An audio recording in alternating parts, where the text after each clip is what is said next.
Welcome to the Emerging Biotech Leader, where we help biotech leaders maximize the value of their therapeutics from clinical development to product launch.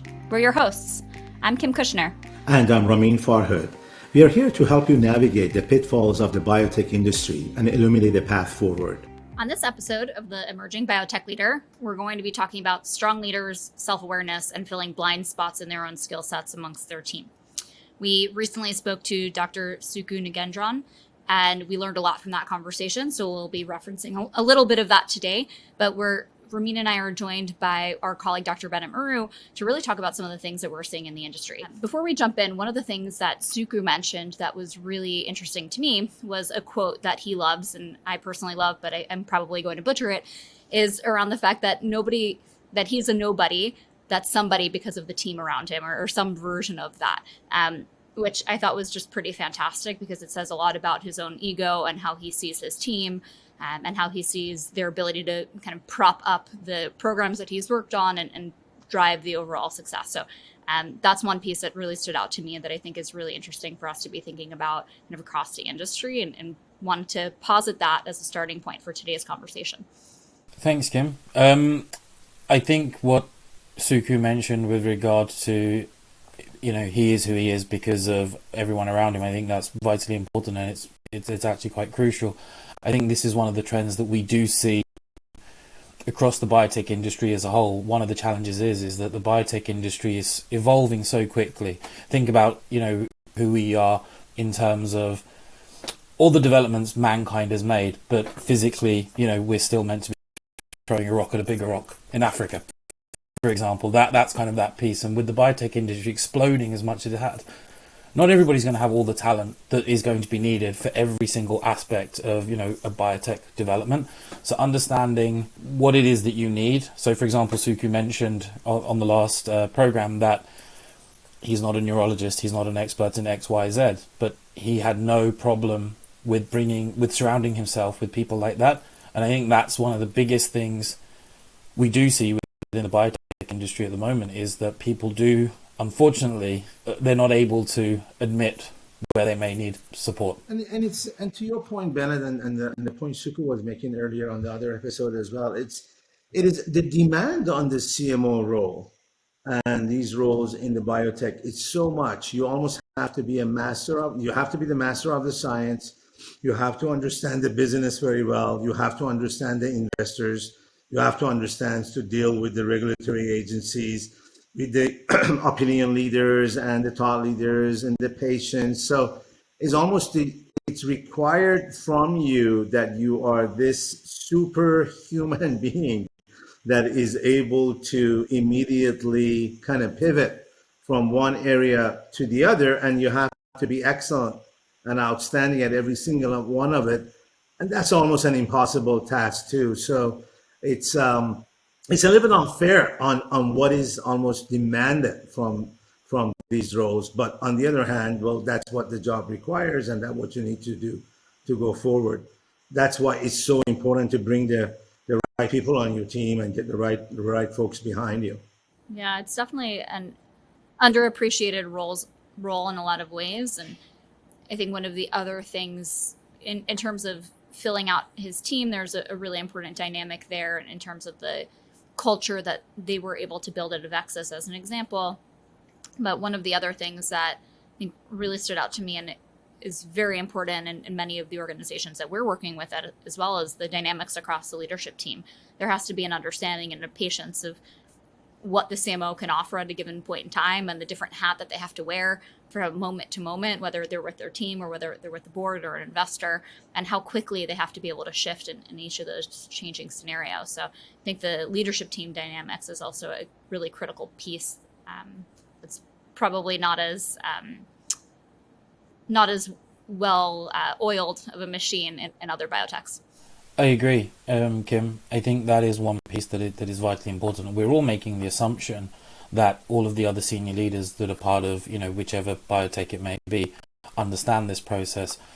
At Avexis, they were lucky in a way. Suku had worked with Sean, and they'd all worked with each other at varying points. They all kind of had a sense of who they are. That's not always the case at the rest of these other biotechs that are emerging.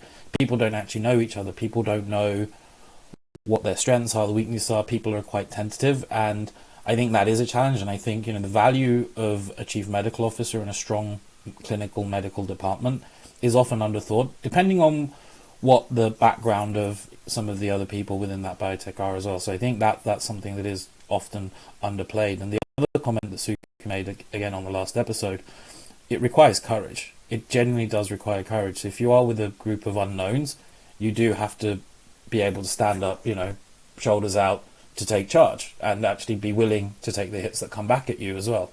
And I think that's something that's a very rare trait, I think. Why do you think other organizations haven't been able to crack this code?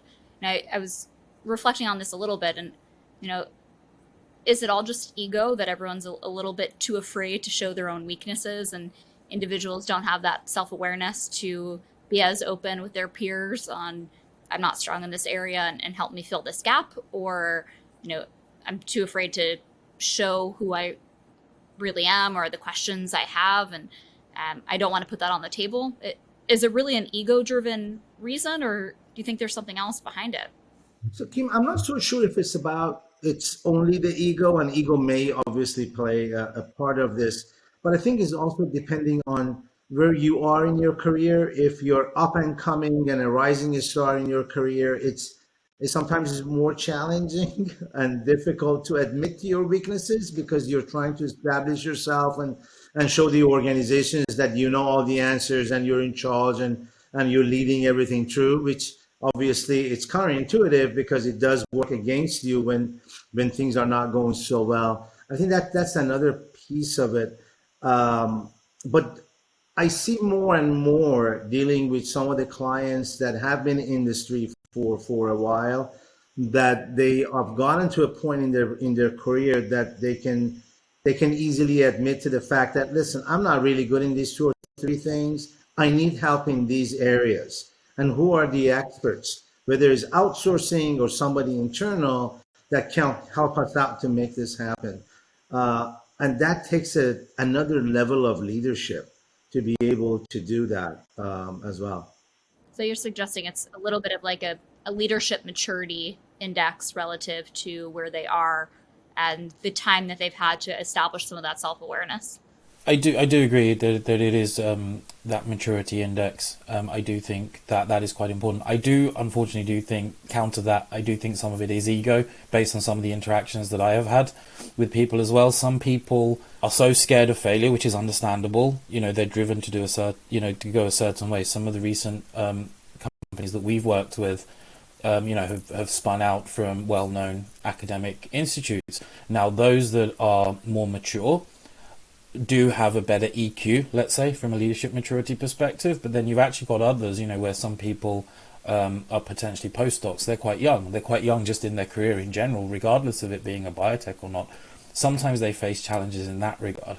I also think something that cannot be and should not be overlooked is the funding pressure. There is such a significant funding pressure, especially in the market today.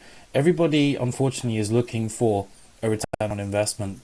Suku mentioned his philanthropic adventures, post Avexis, what he's been able to do because of that. He wants to do the right thing. He wants to help make the world a better place. Early stage companies are funded by whomever they may be funded by, who are looking for a return on investment within a short period of time.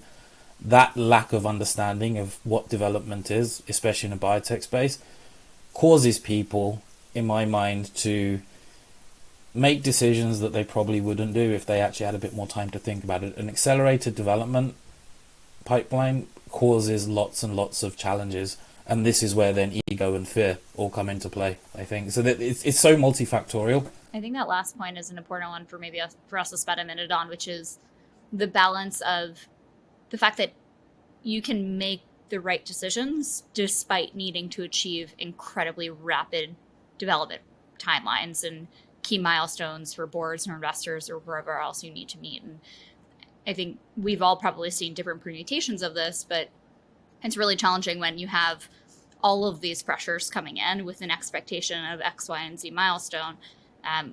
But as a leader, you know what your North Star is, you know what you need to do. And to your point, Benit, you haven't had the opportunity to even take, 2 hours with your team to really think through the implications of whatever a decision might be. So finding the balance between maybe not taking an extended period for development planning, but taking a brief pause to think about some of the implications and kind of working through some of the bigger questions that could have a longer term impact on what you're building toward. Agree, and I think having that time to think, even if again it's not for months and months and months, just an hour, 2 hours, just something, right? Half-day workshop max, yeah. Exactly. I think that's helpful. So one example of where in not too distant past, I made a decision, as being part of a senior leader for a company we were supporting, wanting to make sure that we're doing the right thing. We're doing the right thing not only for the company but for the patient. It was a challenging development program. Everything needed to be set up in a stepwise manner. The primary funders and who had heavily on the board, let's say, pushed back on that, but we stuck to our guns and we explained to them this is what we need to do. This is how we should do it. We got feedback from the advocacy community. We got feedback from regulators. So to Suku's point, you do need courage. You do need to be able to stick to your guns just to show that this is the right thing to do. What the investors decide to do with that information is their decision. But I do think, as long as you can feel that you can sleep at night. I think another thing, Bennett, that you mentioned earlier, that you definitely need, beside courage, beside being able to admit to your strength and your weaknesses, is also resources. You've got to have resources. If you're N of one or two, there's only so much you can do, and it becomes really stressful. You got to go really fast, and you're going to make mistakes, right?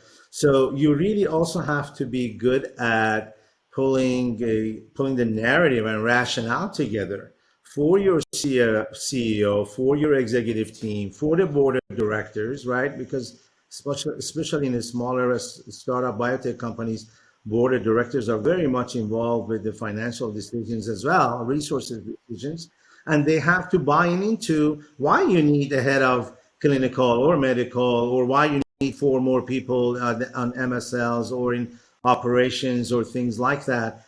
And if you're also not so good at putting those narrative and rationale together and being able to tie that to a business corporate objectives and goals, then you're not going to get resources. Your job becomes more frustrating. You won't be able to meet the timeline, and that's a challenge on its own too. It's not like the resources is unlimited and is available to you, and you really have to make that case for it to get it. You need to be savvy with the resources that you can get access to and leverage them in the most optimal way. And Ramin, you brought up a really good point on, especially with limited resources, but a smaller, lean team, you're probably going to make some mistakes. And I think we could all probably agree that any organization would be comfortable with a couple small mistakes as long as you prevented a really big mistake or a big negative outcome, right? But unfortunately, the direction, especially when we're talking about gene therapy specifically, the direction the industry has taken is that there have been a lot of mishaps at a grander scale. So there's absolutely some amount of fear at play in terms of early decision making, because everyone's trying to avoid the big mistake, but not recognizing that it's okay to make tiny ones in the path to preventing the big one, right? Right, absolutely. That is very true.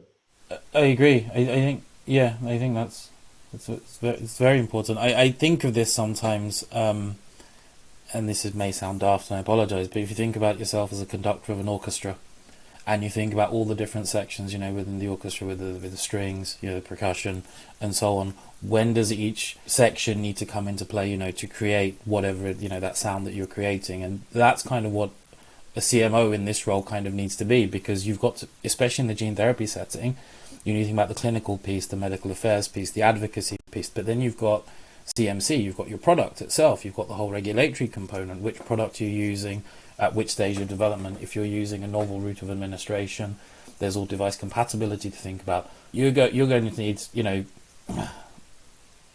seasoned experts within a certain space, whether it may be CMC, regulatory, and so on and so on. You don't need to know everything about gene therapy, but you need to know about certain aspects of it. And pulling it all together and basically being that conductor is challenging. But it's then conveying that message to the board or an investor even advocacy groups as well, because, again, Avexis, in my mind, is a unicorn in a sense, because it's a devastating disease. There was no, if the child can survive beyond the age of 2.5 years of age, that's a win. And, they did that significantly, but not all diseases are like that. There's lots of nuance as well. And being able to help explain what you're doing in simple terms to whichever audience it may be is another aspect to think about as well. No, it's a really great point.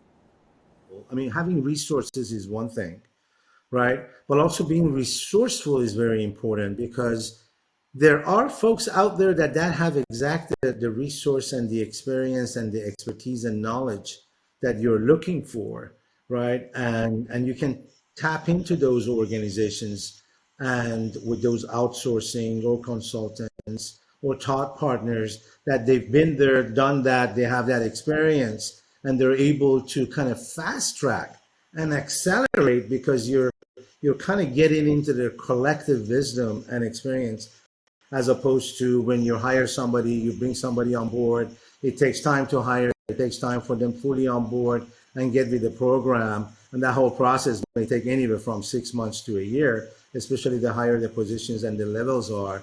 And meanwhile, you're losing all that time, right? Which is, the investors are looking at it, the board of directors looking at it. So there are ways that you can kind of stopgap and fill those needs, right? And it may not be just hiring more and more people. That's another thing that I think we should definitely consider. There's one point you made, Ramin, sorry, that's just triggered a memory. Ultimately, the gene therapy, genetic medicines, it's a novel modality. The timelines are truncated. You can't go into a healthy human initially. You have to go into the diseased population. But there's also more complexity and more pressure that's being added, because obviously there's this investor component, there's the advocacy component. So your traditional development timeline is being truncated. So not only you truncating, you're adding in much more complexity.